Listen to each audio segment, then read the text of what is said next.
Pemirsa, Badan Meteorologi, Klimatologi, dan Geofisika mengatakan 28% wilayah di Indonesia sudah memasuki musim penghujan. Pada periode ini akan terjadi peningkatan curah hujan dari segi intensitas dan frekuensi, terutama di wilayah Jabodetabek.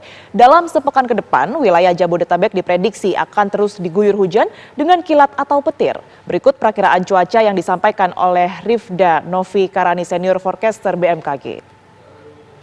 Kemudian untuk Jabodetabek secara khusus juga masih terdapat potensi hujan dengan intensitas bervariasi ringan hingga lebat, terutama pada siang hingga menjelang malam hari yang kadang juga disertai dengan kilat atau petir. Ini yang perlu menjadi perhatian teman-teman semua, yang dimana kondisi cuaca yang kadang disertai dengan kilat atau petir pada sore hingga menjelang malam hari masih cukup potensial terjadi, terutama untuk wilayah Jakarta bagian selatan dan wilayah Depok, Bogor, atau sekitar wilayah Jabodetabek bagian selatan.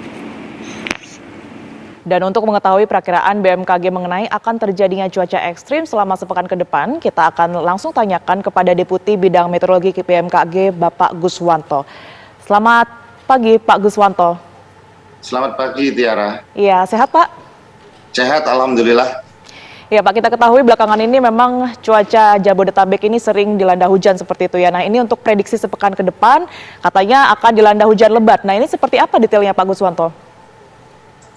Baik, Tiara. Jadi kalau kita melihat perakiraan prospek cuaca seminggu ke depan, memang ada beberapa wilayah yang misalkan hujan dengan berintensitas sedang hingga lebat itu bersifat lokal cenderung itu bisa terjadi di Bali, NTB, NTT, Maluku Utara, dan Maluku.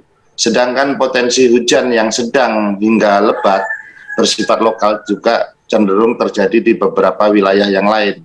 Seperti contoh nanti kita sampaikan pada saat tanggal 14 sampai 15 November itu ada terjadi di Riau, Kepulauan Riau, Jambi, kemudian Bengkulu, Sumatera Selatan, Kepulauan Bangka Belitung, Lampung, Banten, DKI Jakarta, Jawa Barat, Jawa Tengah, Jogja, hampir ini di seluruh Jawa ya. Kemudian ada Nusa Tenggara Timur, Kalimantan Barat, dan nah ini sifatnya nanti beragam ya. Ada yang memang dia konsisten akan terjadi hujan sedang hingga lebat ya.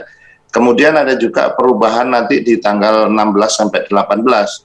Itu DKI Jakarta, Jawa Barat, Jawa Tengah, Jawa Timur juga masih ya konsentrasinya di Jawa. Namun ada beberapa wilayah yang memang seperti di Kalimantan itu di Sintang, kemudian di Sedang Berdagai itu masih juga akan diguyur hujan walaupun intensitasnya sudah mulai menurun, tapi waktunya itu akan terus-menerus demikian.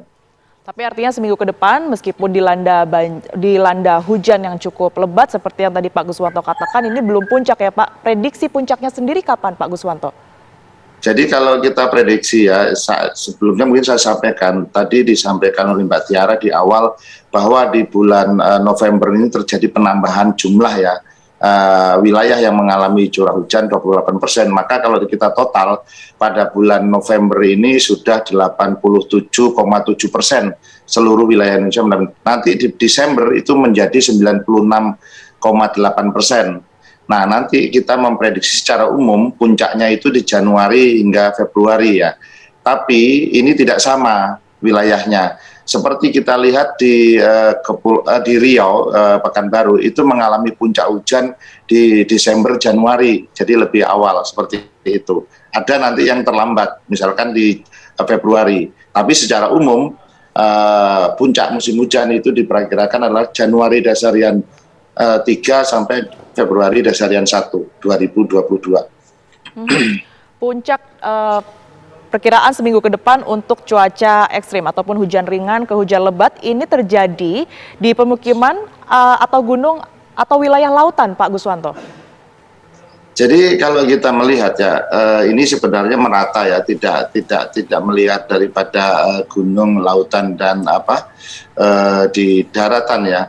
Jadi kalau kita melihat kan saat ini kalau kita lihat pantauan sirkulasi siklonik dan perlambatan kecepatan itu menunjukkan adanya kecenderungan peningkatan pertumbuhan awan hujan, misalkan seperti Sumatera bagian selatan, sebagian besar Jawa, Bali, NTB, NTT, sedangkan bagian besar Kalimantan, kemudian sebagian besar Sulawesi, Maluku Utara, Papua. Jadi ini merata artinya dalam kategori begini, bahwa ada beberapa fenomena yang mempengaruhi curah hujan atau yang mengendalikan. Yang pertama misalkan fenomena La Nina, kemudian ada juga fenomena regional tentang sirkulasi angin ya. Nah, kemudian ada fenomena lokal yaitu labilitas udara dan yang menimbulkan konvektivitasnya. Saat ini itu lebih cenderung dipengaruhi oleh sirkulasi siklonik ataupun regional tadi, kemudian ditambah dengan labilitasnya.